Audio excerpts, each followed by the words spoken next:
Today in class we went through how to find the angle measurements of triangles based on the given information, and last week we reviewed by just using some protractors and measuring angles, and what we found was that all triangle sums added up to 180 degrees, so we're going to use that information to help us solve these next couple of triangles.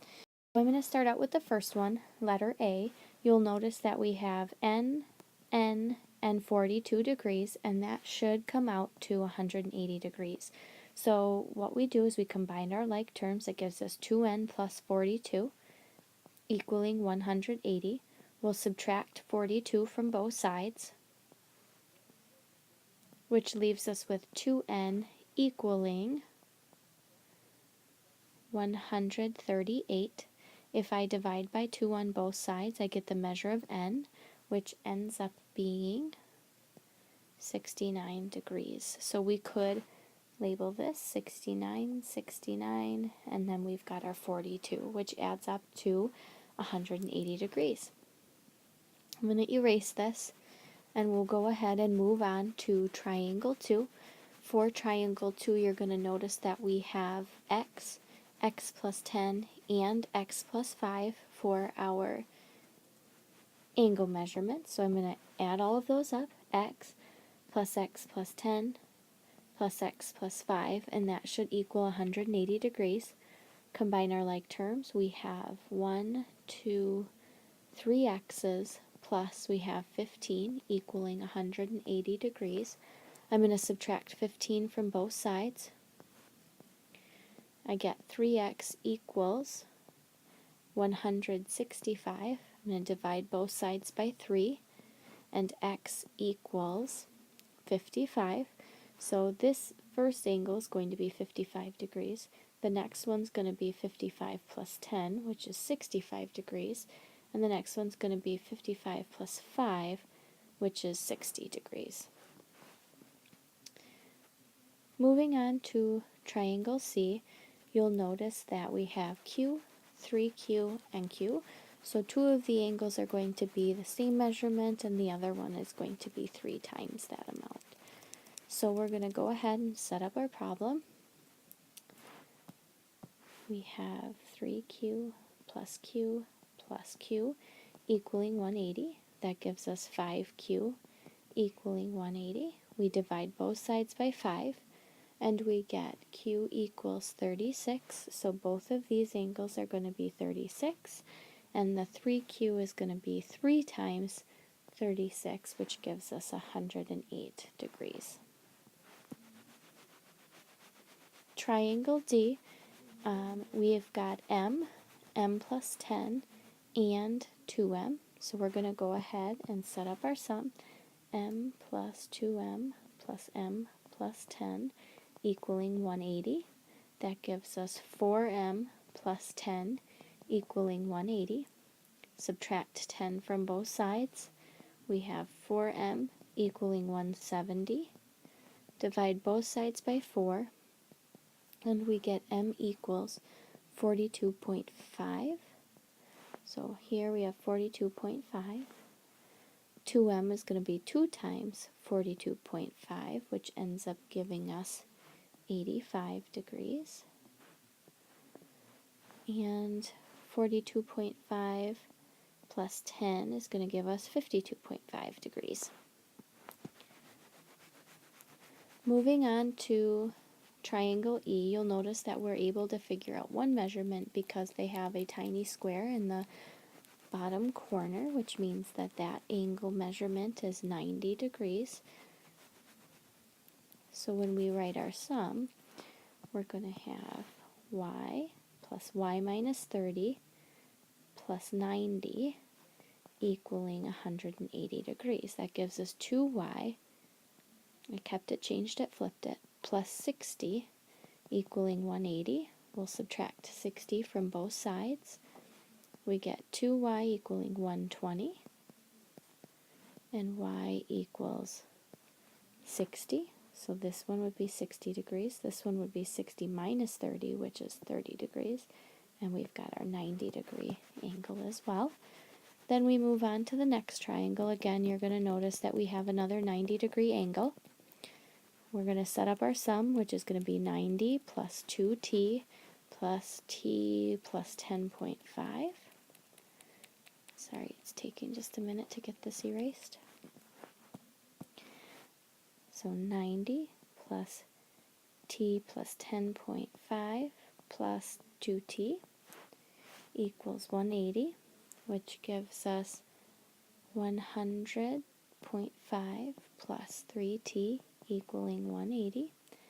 Subtract 100.5 from both sides, and we're left with 3t equaling 79.5. Divide by 3, and t equals 26.5, so we've got 90 degrees here. We have 26.5 plus 10.5, which gives us 37 degrees. And 2 times 26.5 is going to give us 53 degrees. When we went on to the next activity, we again had to use what we knew about certain angle measurements to find the missing angles. So the first triangle that I started with was the triangle in orange, because I noticed that all three angles were the same measurement. So I could say 3n equals 180, and if I divided by 3, I would get n equals 60 degrees. So I've got 60, 60, 60 for my degrees. Then I came over to t, and since it's a right angle, I said it was 90 degrees.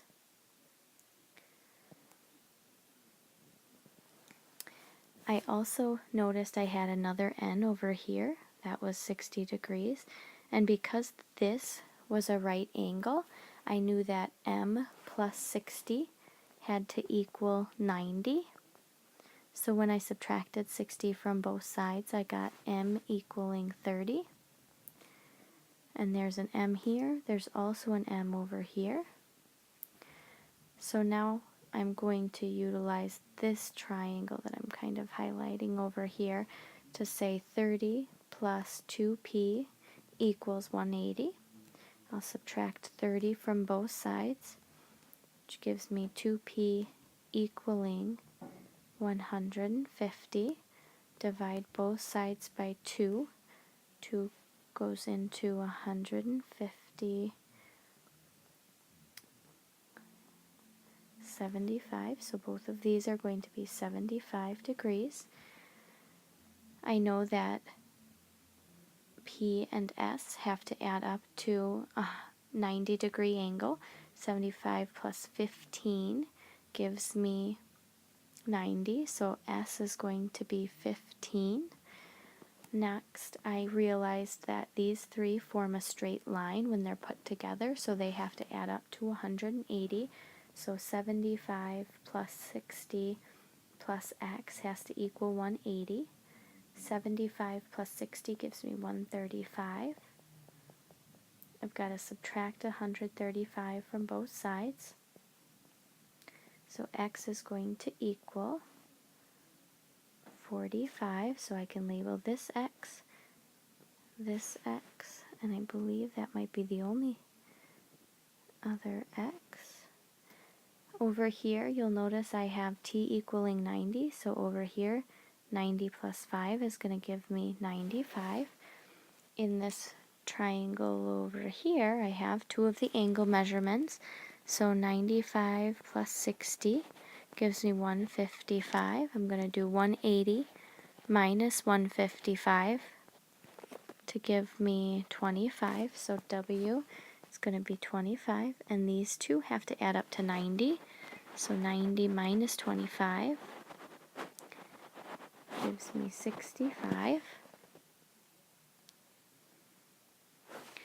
Down here on this bottom triangle, I have 30 and 15, so I'm going to do 180 minus 45, which gives me 135 for K. These three up here add up to 180, and 80, plus I have a p over here, so I know this is going to be 75 degrees. Finally, I've got to add my 75 plus my 65. 0, 1 gives me 140, which means this would have to be 40 degrees. And so we were able to figure out all of our angle measurements based on. The last thing that we had to do was work with a partner and decide how many degrees were in each part of the circle graph. Right away I knew that 90 degrees were going to be here, and then I knew that these two had to add up to 90 degrees total. And then since there wasn't a separation between Thursday and Friday that was a 90-degree angle, I just made a note that these two together had to add up to 180 degrees. So when I went through the process of solving this, for Thursday and Friday, I said 2x plus 3x had to equal 180 degrees, which gave me 5x equaling 180 degrees.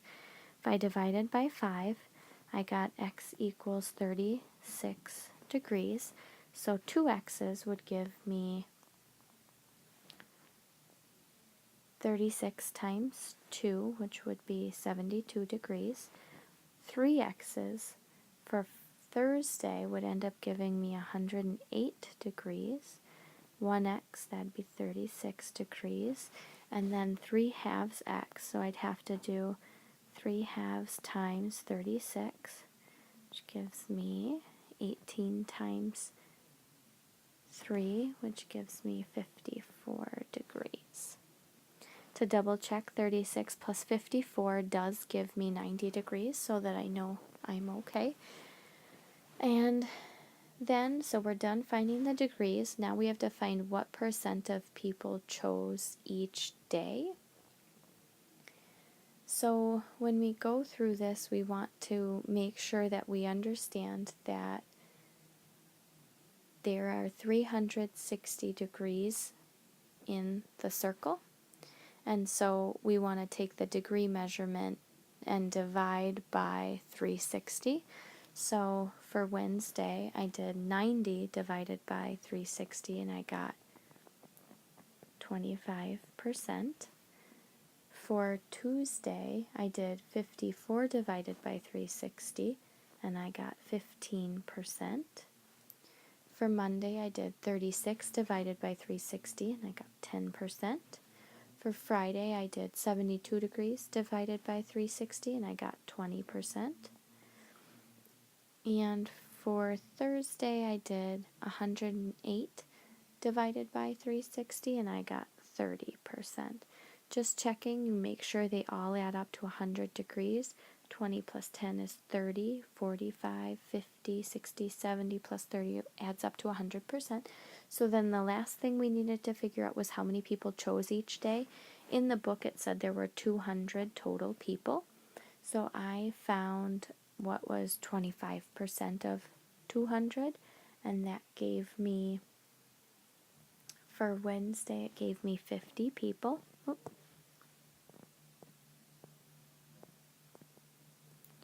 And for Tuesday, I got 30 people. For Monday, I had 20 people. For Friday, I had 40 people. For Thursday, I had 60 people. And that was it. If you had any questions on that, please make sure you ask me in class, and I can go through that with you again. The homework for tonight was pages 14 and 15, 3 through 5, and 19 through 22.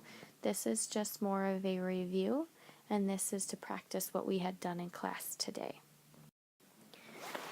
So lesson 1.2 reiterizes going through two-step equations. So we want to make sure that we follow the step-by-step process in order to get our variable by itself. So in this case, the first thing that we're going to do is we're going to subtract 15 from both sides.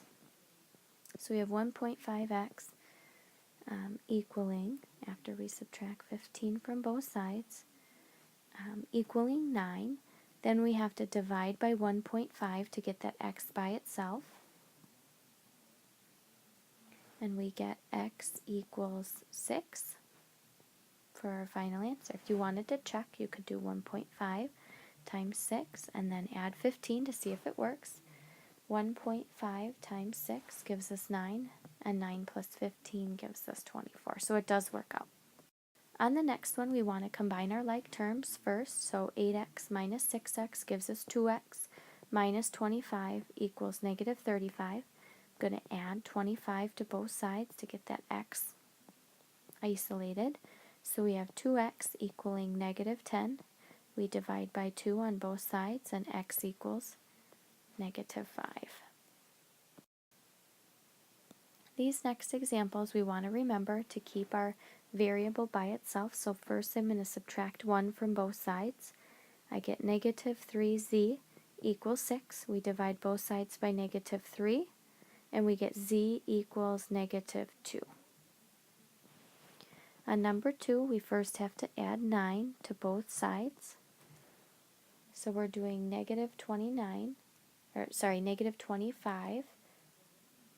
plus 9.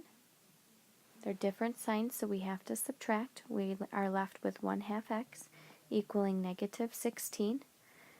In order to get rid of 1/2 right next to the x, we divide by 1/2, which is the same as multiplying by 2. These cancel off, and we're left with x equals negative 32. On the next one, we combine our like terms. We can keep it, change it, flip it to give us a negative 12n plus 17 equaling 23. We subtract 17 from both sides. We get negative 12n equals, we have to borrow, 6. We divide by negative 12. Since 12 does not go into 6, we end up getting negative 1/2 for our answer. You can leave it in decimal form, fraction form, or just you could leave it as is. When we have the distributive property, we want to make sure that we are distributing before we do anything. So I'm going to go ahead and distribute. When 2 shakes hands with the 1, we get 2. Keep it, change it, flip it. When 2 shakes hands with the 5, negative 5x, we get negative 10x plus 4 equals negative 8. We can combine our like terms. 2 plus 4 gives us 6, plus we still have that negative 10x equaling negative 8. Subtract 6 from both sides. We get negative 10x equals negative 14. Divide both sides by negative 10. 2 negatives give us a positive. So x equals 1 4/10 or 1 2/5. Or you could write it in decimal form if you actually did the division as well. The next problem told us to use the table to find the number of miles that you need to run on Friday so that the mean number of miles per day is 1.5. This required us to look in our book to see how many miles were actually run. In class, we mean, and we sang part of a song, and the part for mean, we ended up saying, you just add up all the numbers and divide it by the number of add-ins. What's that? What's mean? You add up all the numbers and divide it by the number of add-ins. Yeah, you know what I mean? You add up all the numbers and divide it by the number of add-ins. So that's exactly what we're going to do. When we go look at our table, you'll notice that on Monday we ran 2 miles. On Tuesday we didn't run at all. On Wednesday, we ran 1.5 miles. Thursday, we ran 0. Friday, we're not sure how far we ran. So we're going to add all of those up, 2 plus 0 plus 1.5 plus 0 plus x, and we're going to divide it by how many days there were. Well, there were 5 days in the week, so we divide by 5. And we were told that it gives us 1.5. So we have to figure out how many miles we ran on Friday. So to undo the division, we're going to multiply by 5 on both sides. So we get 2 plus 0 plus 1.5 plus 0 plus x gives us 3.5 plus x equaling, we have to do 1.5 times 5. we get 7.5. So we're going to subtract 3.5 from both sides, and we get x equals 4. So that means that on that last day, this person had to run 4 miles. We're going to practice with the distributive property. Remember, when you have the distributive property, you want to just do that first. So when the negative 3 shakes hands with the x, we get negative 3x. Plus, when the negative 3 shakes hands with the 2, we get a negative 6. Plus 5x equals negative 9. Negative 3x plus 5x gives us 2x plus negative 6 equaling negative 9. To get rid of that negative 6, we're going to put a plus 6. We get 2x equaling negative 3. We're going to divide both sides by 2, and x equals negative 1.5. On the next one, we want to make sure we're again applying the distributive property. So we would have 5 plus 1.5 shaking hands with 2d would give us 3d. Keep it, change it, flip it. When 1.5 shakes hands with negative 1, we get negative 1.5 equaling 0.5. Combine our like terms. 5 minus 1.5 gives us 3.5 plus 3d equaling 0.5. We'll subtract 3.5 from both sides. We get 3d equals negative 3. Divide by 3, and d equals negative 1. Problem 6 asks us again to use mean. So we want to remember that we're adding up all the numbers and dividing by the number of add-ins. So it says you scored an 88 plus a 92 plus an 87 on 3 tests. Write and solve an equation to find the score you need on the 4th test, meaning we do not know what the 4th test would be, so that our mean test score is 90. Since we were having 4, we had to divide by 4. To undo that, we're going to multiply both sides by 4, which gives us 360 on the right-hand side. So then we have to add up the 3 numbers that were already given to us. Those 3 numbers are 88 plus 92 plus 87.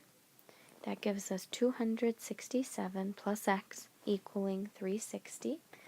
We're going to take 360 and minus that 267, and we get x equaling a 93. So that means this 4th test score would have to be a 93 in order for our average or our mean to be 90. The homework is listed on Schoology. It's one of these 3 options, but please make sure you check our Schoology calendar for specifics.